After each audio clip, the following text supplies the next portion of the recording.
Hello, and welcome to another week of fusion writing, where building character meets creating structure. We have got another fun week ahead. This is our compass, which is our overview. It's the more gentle introduction to our topic for the week. And this is our Zettelkasten week, where we talk about that structure that we talk about creating. We have a Zettelkasten gives you a wonderful opportunity to put some of that structure aside, where you can take it off of your poor beleaguered brain and put it in a spot where you can remember it, where the decisions that you make today for your story can go forward with you over time as you build your story. And so you're not having to constantly flip back through the pages and say, oh, what did I say? What did I say? What did I say? Now, where did I put that? And you can have that information handy for you. And I'm also going to talk a little bit about the character traits and how you can capture character traits also in that same kind of a way, and how they can interact for you. So as always, we're going to start with Victoria, so we'll let her take it over. Hello, Lilligans and curious onlookers and friends. Thank you so much for joining us for another week. I know a lot of you have questions about specifically the structure of the Zettelkasten and how it relates to the story that you're writing.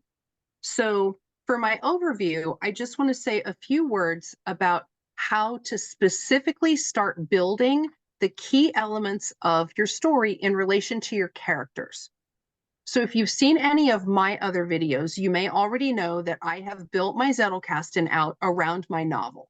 So my novel takes place in the 7000s, but I'm not going to get too deep into the numbering because your numbering system is your own. And Kathleen's going to talk a little bit more about how to simplify that, how to implement that. So I'm not going to touch that here. What I do want to have you consider is I want you to think about your good guy, your protagonist, your main positive character, and your villain, your main bad guy character, or bad gal. Gals are bad too.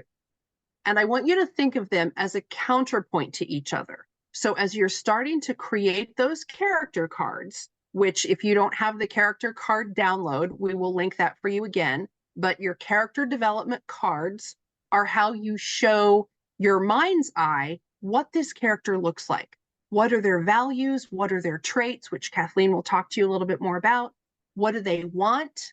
What are their fears? All of those specific elements that go into building who they are so that you can write effectively about them. Once you've done that, then you're going to start thinking about how does that main protagonist, that positive arc character, relate to your villain? And I'm going to talk you through how to interrelate those using your cards so that you can track it, you can follow where they're going and complete that character arc, and then you can bring it home into a cohesive, well-woven story that is satisfying for the reader. Because at the end of the day, that's why we're here. We're here to write great stories for the readers who love us, love our style, love our genre, and want to follow those characters, hopefully through multiple books. So with that overview said, I'm going to turn it over to my esteemed colleague, Kathleen, and let her talk to you a bit about her side.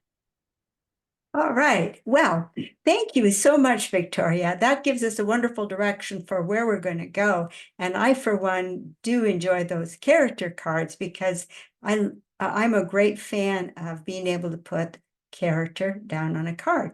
Now, we've just had 4 general categories, 4 major groups of character traits. We have talked about resilience, how our character struggles against the world as a whole. How we talked about balance. How does the character live comfortably within his own skin? We've talked about insight in the character's alertness and awareness of the world, his mental acuity, wisdom. And we talked also about empathy, which is all about the relationships of our character. Well, in line with the fact that Victoria has asked us to think about our protagonist and our antagonist, there's a very interesting thing that very often is going on with your villain. So this is just an idea to see if this applies to your villain or not. You can try this out and see, is my villain like this? Many times a villain is very, very proud of their own brilliance. They think they are just about one of the smartest people on the planet. And because they are so superior in intelligence, that gives them the right to take advantage of those inferior beings. Well, they're so inferior to our villain's brilliance. It's like eating a ham sandwich. You don't ask the pig, if he minds giving you some ham. He's so inferior, you just take what you need from him. Well, what this often leads to are blind spots.